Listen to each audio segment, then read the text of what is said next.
Tamarin, thank you so much for being on Spark TV. It's a pleasure to have you. Thank you for having me. I'm very excited to be here.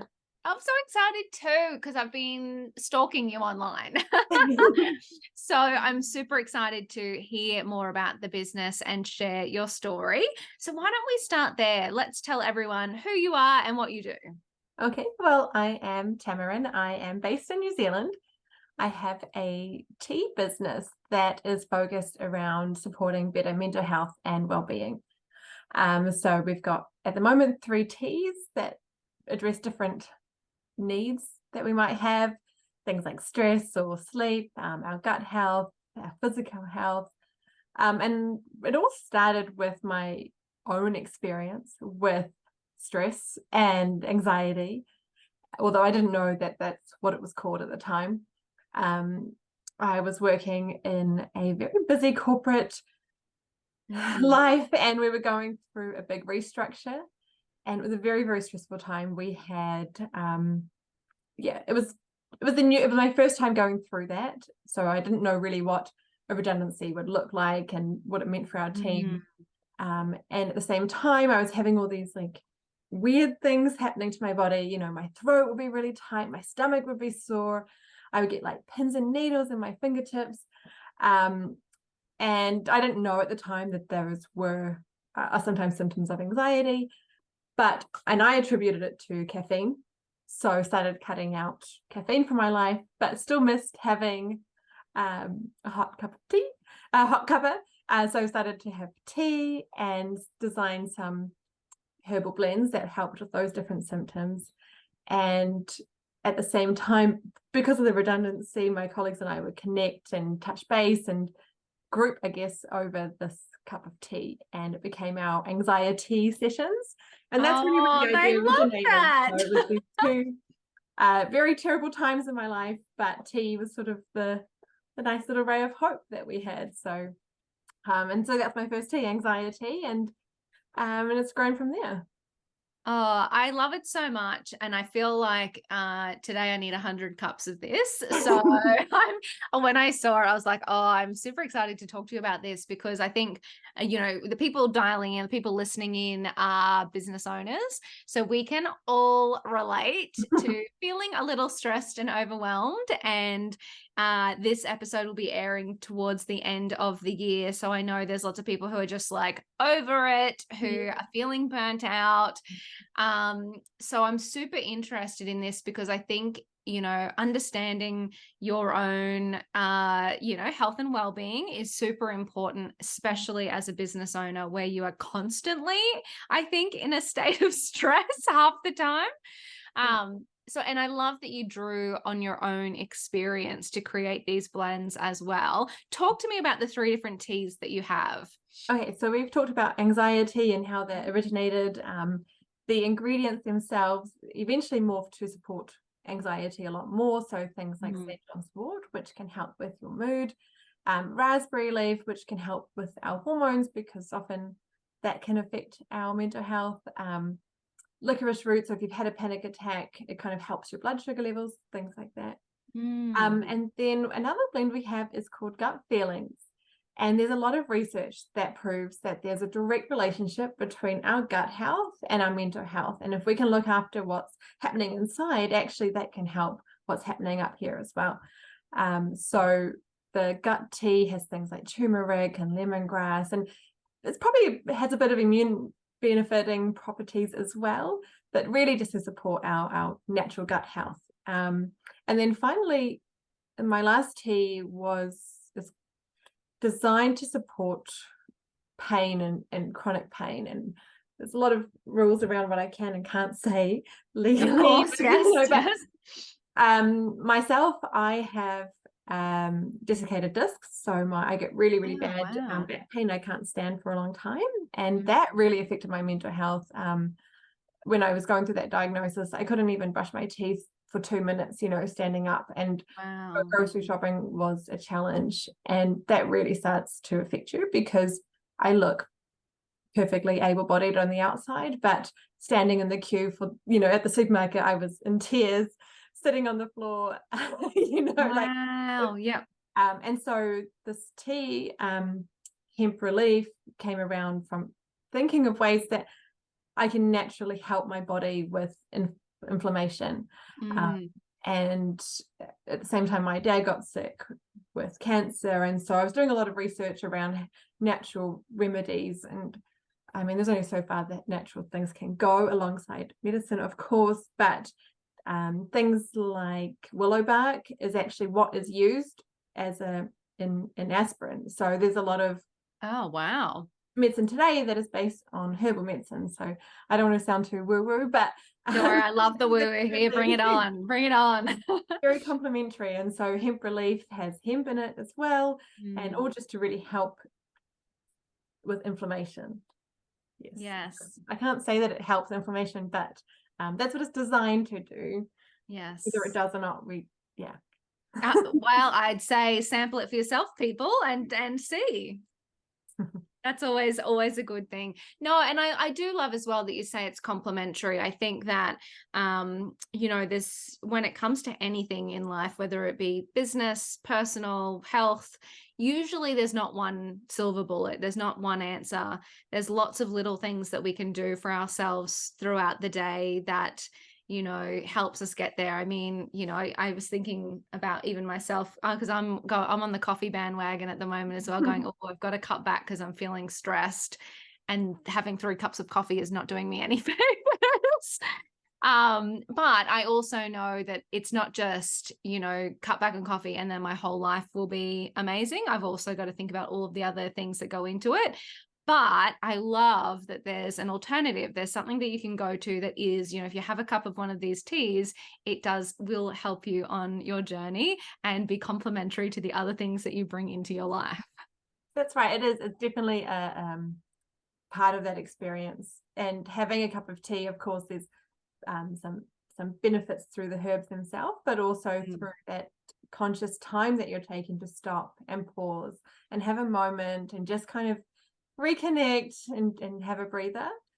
That in itself, I think does probably more benefit than anything else. Just works having wonders. Time. Yeah, I love that. It's so funny. My mum once said to me, she's like, when you've got a headache and you take a headache tablet, she's like, what are you doing with that? You're drinking a glass of water. So she's like, sometimes you're just a bit dehydrated, need the glass of water. You don't actually need the medicine. So she always said to me, just have a cup of water first and see what happens. I was like, oh, that's such an interesting idea. You think you're doing one thing, but really it's something else. So I love that, not only is it the benefit of the ingredients, but it is also that, time and space. You're so right. Like taking those moments is really important. We need to kind of give ourselves that space sometimes. To actually relax and get ourselves together.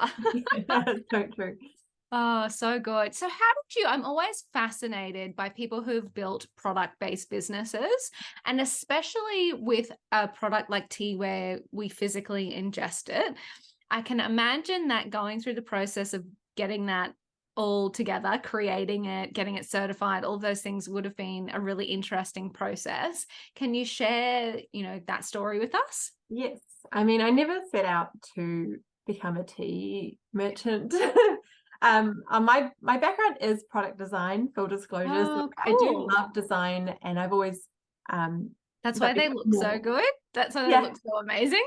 Yeah, thank you. Yeah. So I've always enjoyed like industrial design. My career took me through the path of customer experience design. So that's what I was doing for organizations in New Zealand, some of our big telcos, Westpac, designing their customer experience. We're trying to improve it. It's only so much you can do with corporates. Yes. So I've kind of always really loved the design process. And when this challenge in my life came up, and then the tea was sort of this tool that I was using for conversations and for myself, kind of just felt natural to develop it and design it. And part of my role at the time was doing customer research. So I would give customers, broadband boxes, and they'd have to like unbox the broadband and plug it all in and figure out like, do the instructions make sense? So my job was to test, does it make sense? And so it makes sense to also test my tea, because the one thing, if it works for me, but and so I gave tea to my colleagues and their sisters and their friends, and I said, please try, these different teas, keep a diary, let me know what works, what doesn't work, what you like, what you don't like. At the same time, I would go to markets and I would give different samples to customers, and I'd be like, what do you like about these, and from a taste perspective. So it actually took me about 18 months to get the first blend that I was happy with. And I only sold Anxiety in the markets and, to friends and stuff for a year and a half as well. And then we went into lockdown. Oh, joy. Yeah. I lost my job at the airline that I was working for at the time. And so I thought, well, look, let's double down and focus on tea. The whole country was under a lot of stress, and there was a big movement towards supporting small businesses, and New Zealand really, really got behind that. There was this Facebook group, and people were sharing different businesses, and it grew exponentially, and that kind of launched the brand a bit. And then I thought, I better start like doing this properly. That's registered with the council and went through all that process, and it's quite overwhelming. I remember the first process of actually being registered with the Ministry of Primary Industries here, and it was like a 70-page document, and I was just reading through it, and I was like I'm, I work with horrible insurance forms and tell me like that stuff's gibberish, but even this was like, oh my goodness, I don't know how I'm going to get through this. But actually, like anything in business or any problem in life, you just start it, one thing at a time and just work through. And so that is the best advice. We need to put a pin in that. That is literally the best advice ever. Like, when you have a giant challenge in front of yourself, just like micro focusing in on the next step, and not thinking about the 70-page document, just thinking about question number 1. It is like the best way to get through anything. Yeah, that's right. And so slowly chipping away at it. And I mean, it's your product is, it anyway. So actually it's not that hard once you get started, but that getting started is still very scary. And then it kind of, just you kind of keep going, and then somebody says, oh, have you done this? And you're like, oh no, I didn't do that. So some of it was me being proactive, other times it was just mistakes. Well, and that's it. Sometimes I think as a business owner, we just trip over something and be like, oh, we need to solve that now. Yeah, that's right. That's exactly right. So a lot of tripping over, but it's kind of, it's working. So yeah. Oh my God, it is definitely working. It's a gorgeous product to a very important problem that a lot of us have, I think. So no, you should be so proud. I absolutely love it. How did you go? I mean, obviously from a product design point of view, that process makes a lot of sense, but even as going from employee to business owner, what was that transition like for you? Man, that was even now I feel like that's sick in my stomach. It was really scary. I mean, again, at the time, the whole world it was a horrible time. We were all unsure. I don't want to say the word uncertain, but that was the theme, I had a job, personal life. I'd just gone through a divorce, so I was living like under somebody's house with my 2 dogs, and it was not a good time. Oh no. Oh my gosh. But I guess having a project kind of kept me busy, and I really enjoyed it. And my customers that I did have were really, really supportive. They were so excited to sharing the design process with me, and they were excited to try new products. And even though everything was remote, like I would post samples to customers and be like, well, what did you think about this? And so I felt really connected to, I want to call it like my community, but my customers.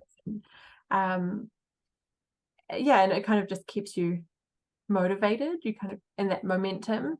But I kind of forgot your question, actually. I'm so sorry. Oh, no, just about, I'm loving it. I'm loving it. It's just about going from employee to business owner, like what that transition was sort of like. So one of the positive things about going through divorce and, selling the house and everything was I was renting this really tiny place. It was really cheap rent. Yeah. So the risk was really low for me. I wasn't going to have to worry about a mortgage.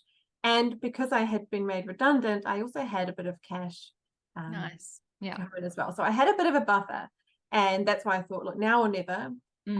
That Facebook page post got me, you know, I think at the time, I think it was like $3,000 in sales, which was like more than I'd made like the whole year prior. Yeah. And so I knew that there was potential to really grow this. And I thought, if I can just get in front of that many people all the time, so easy, right? But anyway, I knew that it was possible to. Yes. It was. Yes. And so I just did that through lockdown and never really went back to work after that. Yeah. I love it. And look, and it is, I find sometimes as business owners, just what's that next little spark of hope that we go, oh yes, this could be possible. And it just gives you that little bit of a boost to take the next step, take the next risk, post in the group, start an Instagram account, like whatever it is. Yeah, definitely. And I think because New Zealand was so supportive of new businesses, it felt like a safe place to do this and a safe time. Eventually when, you know, I had to get this office, that was quite scary, because it was a case of, you know, am I sure that I'm going to make enough each month to pay the landlord and commit to this lease? Then that was what was quite scary, but so far so good. Yes. Yeah. Oh my God, good on you. I love it. I love it. And what's next for the tea brand? I love it. What's going on next in your world? So I actually Australia a couple months ago, cool. we went to we being my mum. So my mum's joined me in the business. She helps me mix and blend and pack the orders. Awesome. And so we went over to Melbourne for the Reed Gift Fair. Cool. Yeah. Launch into Aussie, and we got a couple handfuls of new retailers across Aussie. So we're going to just keep trying to push that. And I think in the new year we might try another trade show and just it keeps expanding, I guess. Yeah. That's so good. And do you ship anywhere, or? We do ship anywhere. We had a viral video a couple of weeks ago, and we had a lot of people from all over the world saying, you know, can you ship to us? Can you ship to us? And so now we ship everywhere. Not very cost effective, but it will be. It's one of those things. One of those things. It's like you're just say yes and then figure it out later. That's right. Yeah. True. I love that. What was the viral video? How did you go viral? There is a New Zealand business owner called Brianne West, and she created. I follow her. Yeah. Yeah. She's the creator of Etique, which was this plastic-free beauty products, and she started a small business called Business But Better to help business owners, right? Anyway, so I followed her, and she said this. She set this challenge that if you post for 14 days in a row, whoever posts the most in those 14 days will get a free coffee with me. And I was like, I want a coffee with it. Yeah, totally. And very inconsistent in my posting, but when I had that, I was like, oh, I'm going to do it. So for 14 days I posted, and a video went viral. So I hate that she was right, you know. Consistent posting. Damn these gurus that actually know what they're talking about. So the video was just a random video of my tea infusing in a glass mug with an inspirational quote over the top. So nothing revolutionary, but the algorithm liked it and grew from there. So yes, I should post consistently. That's the lesson here. But it is interesting, isn't it? I think sometimes we hold ourselves back from posting because we're like, what's the giant idea? What's the big thing that's going to go wrong? And it's like, all I did was just try stuff, show up every day, and just posted, and something actually happened. I was like, yeah, that's cool. Exactly right. I remember the first day I found out about the challenge, it was like 11 p.m. at night. And I was like, I can't be out of the challenge on the first day. Yeah. And I was like, I better post something. And it's amazing when you just have to do something. You know, I don't know what I posted, something really lame, like me packing an order. But yeah, just showing up and just experimenting was, it was worth it. So totally. And I think I think we said this at the start. It's like sometimes it's just figuring out what works and what doesn't work and doing more of the stuff that works, you know? Yeah. Oh, that's incredible. I love it so much. Okay, let's leave our Spark community with one last piece of advice. So, reflecting on your time and journey in business, would there be a piece of wisdom that you would give to another woman in business on her journey? That's an excellent question. And I feel, you know, it feels so natural as you go through it. You don't really feel like things are happening. It just makes sense. You're like, oh, I'm just going to try this out. Oh, I'm just going to do this. And then next thing you know, we've expanded internationally. We have an office. We've got 200 stockists. Like, it's a business. And I was driving to work today and I was thinking, am I a small business? Like, when do you cross over that line from being a small business to a business? Mm. And I guess then I realized, I was like, gosh, I don't even remember like getting here. Yeah. So I guess my advice in the moment right now would actually just be to celebrate the wins that you've had. Mm. Be like, oh my gosh, I created this thing, or like, I've got a new customer. Like, the tiny things that happen actually are really big deals, and you work really hard for that. And we don't celebrate them enough because, maybe we win an award and I'm like, oh, okay, like I want to win this one, or I want to do this, and now I need another tea, and I need to go into Australia, and I've never actually celebrated that. Actually, we've got 200 stockists in New Zealand that love us, thousands of customers that love us. Like, that's a win. But I just realized now I should take my own advice. Oh my God, absolutely. Because all of those things are absolutely incredible. You should be celebrating every one of those. But when you're doing something, you're like, okay, I think I Oh, can. what's next? What's next? Mm. That would be. Oh, I love it. And that is beautiful advice. And it's actually a piece of advice that I'm going to take away myself today. So I appreciate talking to you. This has been absolutely incredible. You are incredible. Congratulations on your business. And thank you for sharing your wisdom with the Spark crew. Thank you so much for having me. It's been an absolute joy to chat to you. And thank you very much for letting me share my story and journey. So thank you.